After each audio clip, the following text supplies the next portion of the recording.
The Big Ten is running it back one more time with East and West divisions for the 2023 football season.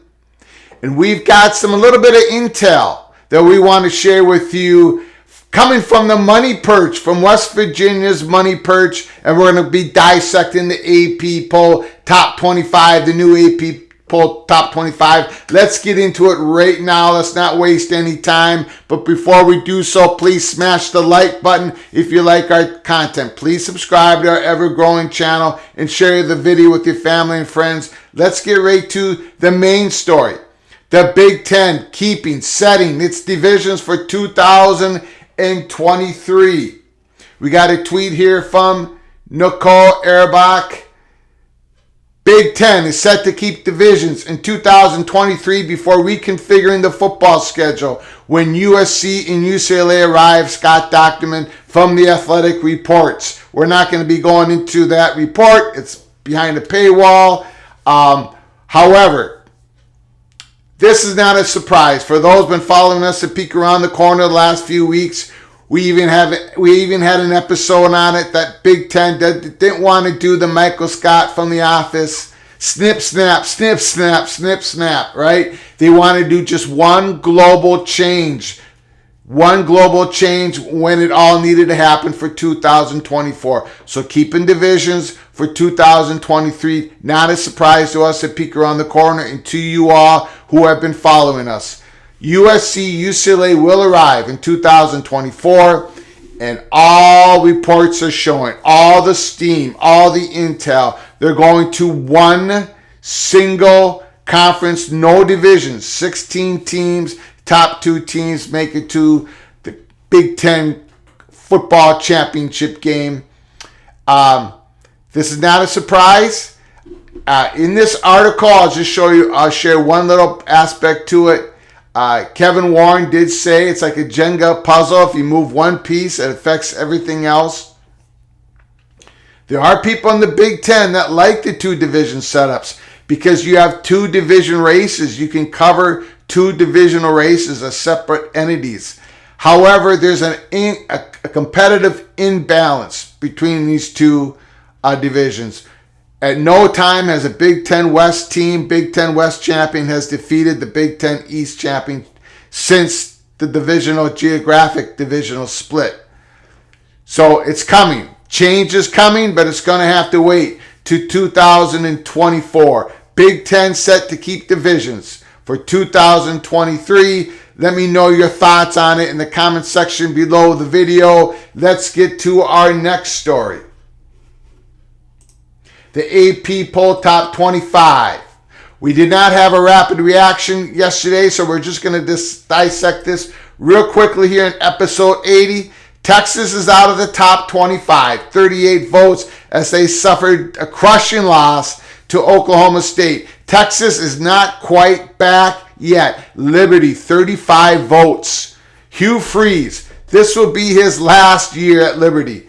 We're going to be going over some West Virginia intel real quick to end the episode 80. But Liberty with 35 votes. An incredible job once again by Hugh Freeze. South Carolina, wow, what a turnaround. They are number 25 this year. They started slow, but they're coming on strong. North Carolina State, 24. Here comes Tulane. They move up 2 more slots as they win a big American Athletic Conference game.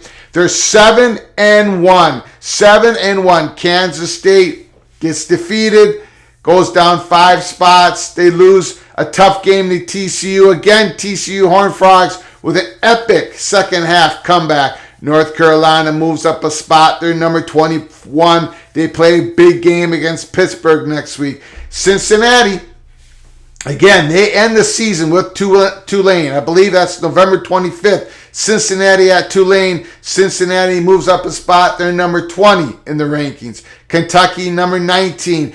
LSU, number 18. Here comes LSU and Brian Kelly. Illinois has reached number 17. Now they play at Nebraska next week. They should win that game. They should move up even more. Syracuse in a tough loss. I'm glad they only moved down 2 spots because they lost a tough game a very tough game to Clemson. They were winning that game, but they couldn't get anything going in the second half against the Clemson Tigers defense. And Ole Miss, a disappointing Saturday. A disappointing Saturday for Lane Kiffin. They moved down 8 spots. Utah, 14. Penn State, 13. As they clobber my Minnesota Golden Gophers. Penn State at 13. UCLA, they lose to Oregon. They drop down 3 spots. Wake Forest and USC are tied at number 10. Both have 927 votes. Wake Forest's only loss was a tough loss to Clemson. Very close game. USC 1-point loss to Utah. I agree with both those slots. Let them be tied for number 10. They should both be top 10 schools. Oklahoma State, number 9. They move up. They move up 2 slots with a big win against Texas. And they play at Kansas State next Saturday. That's going to be a good game. And look at the Oregon Ducks. Look what they've been doing. Since they lost to Georgia 49-3, they're wiping everybody out. They play at California. Oregon Ducks, man, they have an outside shot to get to the college football playoffs, even with that blowout loss with Georgia. It's going to be tough. It's a long shot. But, man, Lanning and Dillingham, they've got that team rolling. Oregon, number 8. TCU, what can we say? Again, epic second half comeback. They play at West Virginia. They're the 7th-ranked team in the country, and they should be the 7th-ranked team in the country. I agree with Alabama being number 6. Clemson, number 5. That's where they should be because Michigan deserves to be the number 4 spot. Michigan, Ohio State, last game of the season in the Big Ten conference schedule is going to determine who represents the Big Ten East in the championship game, and very well could represent the number 1 or number 2 team in the college football playoffs. Tennessee, number 3, exactly where they should be. I believe Ohio State Buckeyes should be number 1. But the AP poll has been having the Buckeyes number 2 the last couple weeks. Here's Georgia, number 1 in the nation, 31 first place votes, 15,030 votes. They're a little bit ahead against the Buckeyes, but I agree. I agree pretty much with the top 10. However, I would have the Buckeyes number 1. Let me know what your thoughts are in the comment section below the video. AP Top 25. Looking good. Exciting week coming up ahead. Now, for a little bit of intel on West Virginia. West Virginia Money Perch, we talked about it weeks ago, right? We gave you little snaps of intel. Some people in the West Virginia Money Perch want to make sure that Hugh Freeze is in the process for the new head coach. Doesn't mean he's going to be the number 1 target. This is Shane Lyons. It's his shot. It's his shot to call for the new head coach. Neal Brown hasn't been released yet, hasn't been fired yet. However, we bring this up on episode 80 because the Money Perch of West Virginia was squawking last night. There is movement afoot. There is movement. Take this information however you want it. We have shared it with other West Virginia YouTube channels. There is people in the Money Perch who are tracking certain officials in the West Virginia Athletic Department.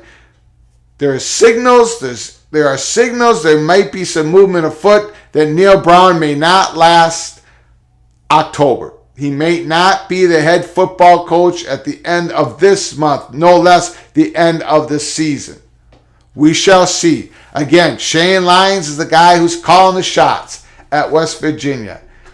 But there are people, the Money Perch, West Virginia, who are perceiving there is some movement afoot at the University of West Virginia University.